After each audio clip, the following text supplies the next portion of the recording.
শ মানুষের চকুর ফানিয়ে শেষ বিদায় জানানি হয়েছে সড়ক দুর্ঘটনাত মারা যাওয়া মইনুদ্দিন মেসাবেরে। উল্লেখ্য, গতকাল 9 ডিসেম্বর বিকাল 2:30টার সময় রংপুর সাগরিকা রিসোর্টের সামনে একান নাইট সুপারের ধাক্কায় ঘটনার জাগাত প্রাণ হারাইছিলা উদরবন্দ শালগঙ্গা পাড়র বাসিন্দা 55 বছরের মইনুদ্দিন লস্কর উর্ফে মইন মেসাবে। উল্লেখ্য যে ফুরির বিয়ার জিনিসপত্র কিনাহাটা করিয়া গেছলা শিলচর টাউন, কিন্তু বাইকর নির্মম পরিহাস বাজারহাট শেষ করিয়া হালারে লইয়া স্কুটি তৈয়া বাড়িতে ফিরিয়া যাওয়ার ফটো অফিসেদের তাকি একান নাইট সুপারের ধাক্কায় ঘটনার জাগাত মারা গেছলা মইনুদ্দিন লস্কর। আজ 10 ডিসেম্বর সকাল 10টার সময় হাজার হাজার মানুষের উপস্থিতিতে ময়তর জানাজার নামাজ সম্পন্ন হয়েছে। আর একবার দিয়া তানরে শেষ বিদায় জানানির লাগে এত অঞ্চলের সব স্তরের মানুষের খুব বেশি ভিড় জমিয়া উঠিছে। আর সবে সুকুর ফানিয়ে দুঃখ প্রকাশ করছেন। এদিন জানাজার নামাজ পড়াইছেন তানর মেয়ের হবু জামাই রানীঘাট বরযাত্রাপুরের মৌলানা মন্তাজুল করিম বরবুইয়া। সব শেষে মুনাজাত করছেন উদারবন্দর সাহেব সৈয়দা সৈয়দ শাকির আহমেদ সাহেবে। তানর মারা যাওয়ায় পুরা এলাকা জুড়িয়া শুকর ছায়া নামিয়ে আইছে। বিস্তারিত দেখুন প্রতিবেদন। প্রায় 20 থেকে 25 বছরের সম্পর্ক। উনি যখনই আমাকে রাস্তাঘাটে দেখতেন তো বলতেন, শঙ্কুদা কী খবর, ভালো আছেন নাকি বলতেন। আমি বলতাম ভালো আছি, আপনি কীভাবে কীরকম আছেন বলে ওই তো চলে এরকম। এই জন্য আমি কালকের এই মর্মান্তিক ঘটনা শুনে অত্যন্ত দুঃখিত হয়েছি। এবং আমাদের বাসাতে উনি যেতেন মাঝে মধ্যে, আমাদের যে বাসাতে ল্যাব ব্ল্যাঙ্কেট এগুলো বানানো তো উনি বানাতেন। কিছুদিন আগে ওনার সঙ্গে কথা হয়েছে, উনি 10 কিলো ওজনের একটি জাজিম আমাকে বানিয়ে দিয়েছিলেন।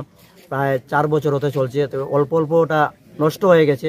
তখন আমি বলছিলাম যে ওটা আমি বানাবো। বলছেন যে আমার মেয়ের বিয়ে আছে, বিয়ার পরে 12 জানুয়ারি হওয়ার পরে এরপরে আমি বলবো আপনাকে, তখন দিবেন। এর জন্য মানে অত্যন্ত মর্মাহত, অত্যন্ত দুঃখিত যে আজকে উনি আমাদের মধ্যে নেই। এবং উনি যে গতকালকে ওনার যে স্ত্রী এবং মেয়েকে নিয়ে শিলচরে মার্কেটিং করতে গিয়েছিলেন, তার জন্য কত আনন্দ ছিল যে মেয়েটার বিয়া দিবেন।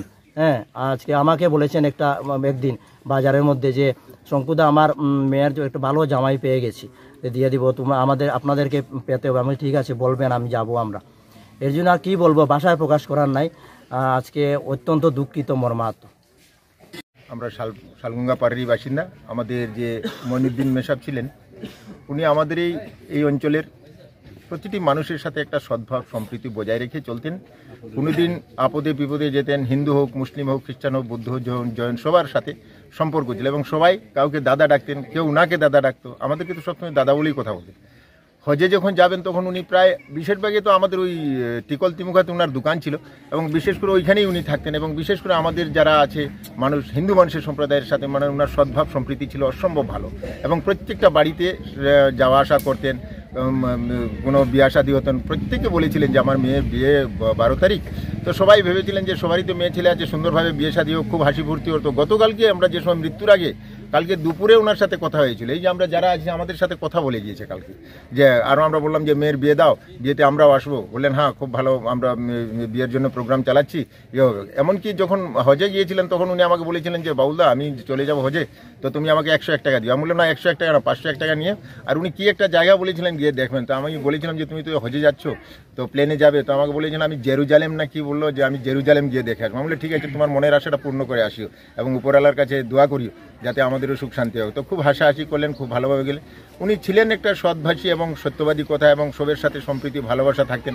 অনেক ধরনের পরিস্থিতি তৈরি হলেও কিন্তু আমরা নিজেদের মধ্যে বসে সেই পরিস্থিতিগুলো আমরা সামাল দিতাম। এবং আমরা কেউ কখনো ভাবতাম না সে মুসলিম বা আমরা হিন্দু। আমরা একসাথে বড় হয়েছি, একসাথে খেলেছি, একসাথে থেকেছি, এবং এই গ্রামের সব বিপদে আপদে সে হিন্দু হোক মুসলিম হোক আমরা যেতাম এবং আমরা সমাধান করি। এই ধরনের একটা মনোবৃত্তি নিয়ে চলতেন। ওনার মর্মান্তিক মৃত্যুতে আমরা খুবই দুঃখিত। এবং এই অঞ্চলে যে খালি মুসলিম সম্প্রদায় দুঃখিত না, এই অঞ্চলে হিন্দু মানুষরা খুব আক্রান্ত। অনেক মেয়ে লোকরা আমাকে আসার সময় জিজ্ঞেস করেছিলেন যে এত ভালো একটা লোক মারা গেলেন হঠাৎ করে, ঈশ্বরের যে কি কৃপা যে মানে একটা মানুষ মারা গেলেন। কারণ অনেক মানুষের বাসাতে উনি যেতেন, চা খেতেন, কথা বলতেন। মহিলারা অনেক ওনাকে করতেন, মেশা বলে অনেকে গিয়ে জল পোড়া নিতেন, পোড়া নিতেন, ওইগুলো নিতেন। এবং মানুষের একটা বিশ্বাস সহকারে যেতেন উনি। এর জন্য এই অঞ্চলের সাথে খুব ওনার একটা সদ্ভাব সম্প্রীতি ছিল। আমি ঈশ্বরের কাছে প্রার্থনা করব, ঈশ্বরের কাছে কামনা করব যে ওনার আত্মার সদ্গতি হোক এবং জীবনে যাতে ওনার যারা পরবর্তী রয়েছে ছেলে মেয়ে, ওনার মেয়ের যে বিয়ে হবে আমি আশা করি মেয়ের জামাই ভালো হোক এবং নিজের সেই গার্জিয়ান হয়ে পরিবারটাকে চালাও এবং ওনার ছেলেও যাতে সদ্ভাবে চলে এবং এই গ্রামের সব মানুষের সাথে যদি ভালোবাসা হয় থাকুক, এই কামনা করি আমি আমার বক্তব্যটা শেষ করছি।